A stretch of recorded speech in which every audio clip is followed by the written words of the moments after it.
الله أكبر.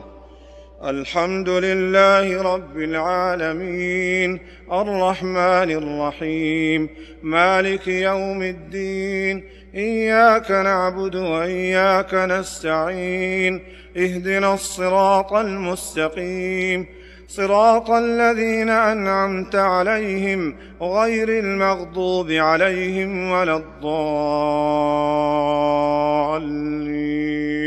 وقال موسى إني عذت بربي وربكم من كل متكبر لا يؤمن بيوم الحساب. وقال رجل مؤمن من آل فرعون يكتم إيمانه أتقتلون رجلا أن يقول ربي الله وقد جاءكم بالبينات من ربكم وإن يك كاذبا فعليه كذبه وإن يك صادقا يصبكم بعض الذي يعدكم إن الله لا يهدي من هو مسرف كذاب. يا قوم لكم الملك اليوم ظاهرين في الأرض فمن ينصرنا من بأس الله إن جاءنا. قال فرعون ما أريكم إلا ما أرى وما أهديكم إلا سبيل الرشاد. وقال الذي آمن يا قوم إني أخاف عليكم مثل يوم الأحزاب مثل دأب قوم نوح وعاد وثمود والذين من بعدهم وما الله يريد ظلما للعباد. ويا قوم إني أخاف عليكم يوم التناد يوم تولون مدبرين ما لكم من الله من عاصم ومن يضلل الله فما له من هاد. ولقد جاءكم يوسف من قبل بالبينات فما زلتم في شك مما جاءكم به حتى إذا هلك قلتم لن يبعث الله من بعده رسولا.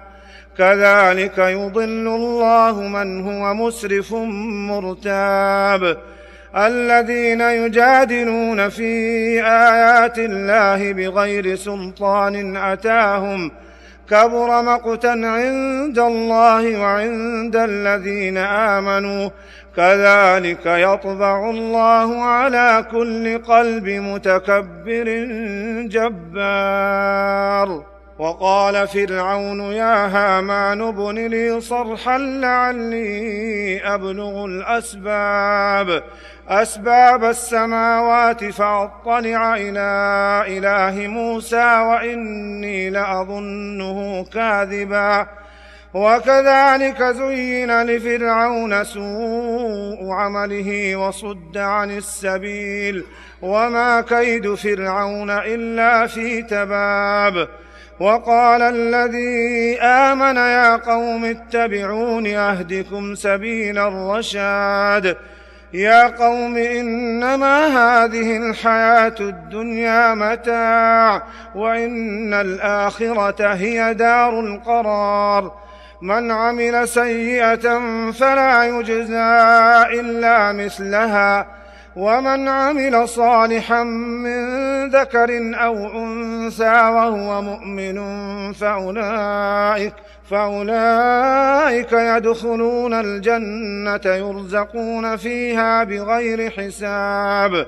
ويا قوم ما لي أدعوكم إلى النجاة وتدعونني إلى النار. تدعونني لأكفر بالله وأشرك به ما ليس لي به علم وأنا أدعوكم إلى العزيز الغفار. لا جرم أن ما تدعونني إليه ليس له دعوة في الدنيا ولا في الآخرة وأن مردنا إلى الله وأن المسرفين هم أصحاب النار. فستذكرون ما أقول لكم وأفوض أمري إلى الله إن الله بصير بالعباد.